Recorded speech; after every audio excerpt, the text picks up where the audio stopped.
friends. I don't know if you can tell by what we've got on my cutting board here.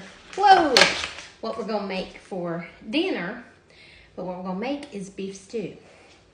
So I took a chuck roast. You can use pretty much any kind of roast steak that you want.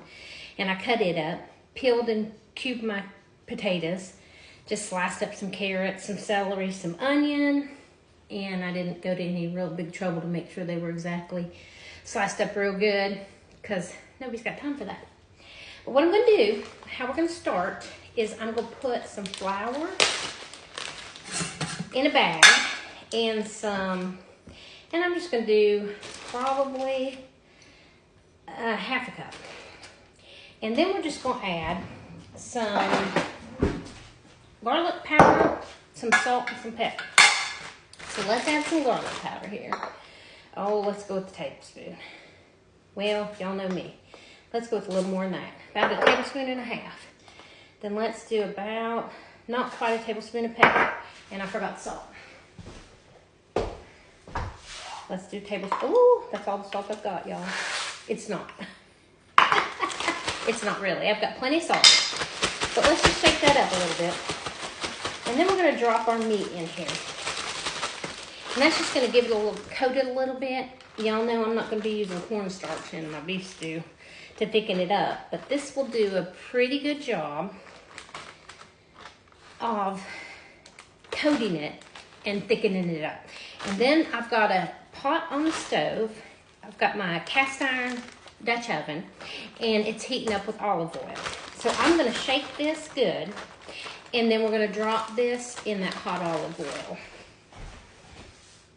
Okay, so I had to move y'all over here to the stove where you can see. So as you can see, I shook that up good and just got, all that meat coated in the flour and the garlic powder, salt and pepper.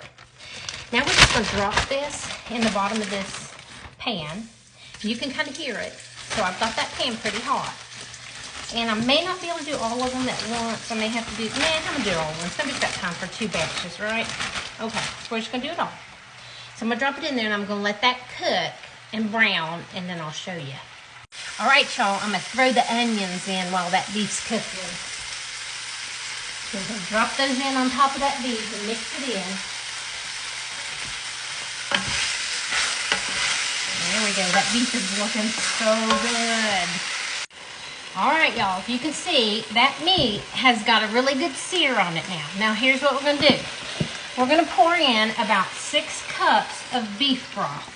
Now, I'm going to pour the first box in, and then we're going to scrape the bottom because we want all of those bits of flavor that just came off that meat to be mixed in with our stew. So make sure you scrape that bottom good when you put that beef broth in. All right, so I'm going to add more because we really need 6 cups, and that was about 3. And I'm just emptying all my boxes here, y'all. I'm trying to not get in a hurry because someone told me that I was rushing too much. And I don't want to rush, I really don't. So, there we go.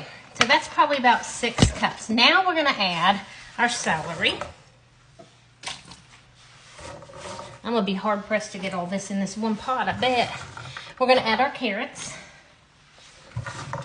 Oh, it's going to all go in. And we're going to add our potatoes. And then, y'all, oh, this is going to be so good. We're going to add 1 can of tomato paste. And I actually probably should have put that in before I put the vegetables in, but it doesn't even matter. I say that all the time, don't I? It doesn't even matter, because it really doesn't. It doesn't. You can put it in whenever you want. I could have put it in earlier. I could put it in now. We'll make it work. All right. So I'm going to get that tomato paste down in there and get it mixed up good. Now, okay. So what we're going to do is we're just going to let this simmer for a couple hours. And then we're going to come back and add a little more seasoning. All right. So I just thought I'd show you right here at the start. So this is what it looks like before we ever start like simmering it. So now I'm just going to turn this down just a little bit because I had it on medium high. Now we're just going to turn it down and we're going to let this simmer. Okay, y'all, let's check in on our stew after about an hour.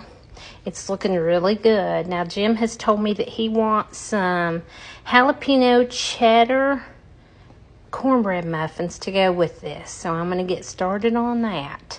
And I'm going to leave this for about another hour. Okay, so right about this time, when there's about 15 or 20 minutes left, I like to add in a pack of peas. These are just a bag of frozen peas, y'all.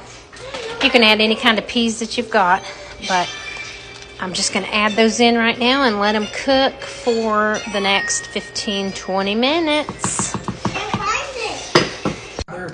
Okay, you guys, the beef stew is done, and we have a guest taster today.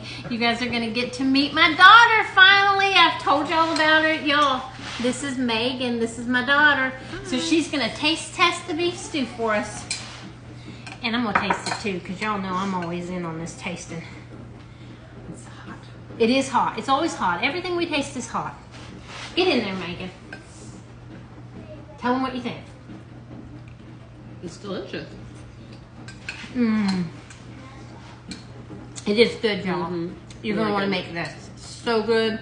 The meat is tender. The potatoes are soft. Oh my gosh, it's so hot though. You're going to want to make this. Bye now.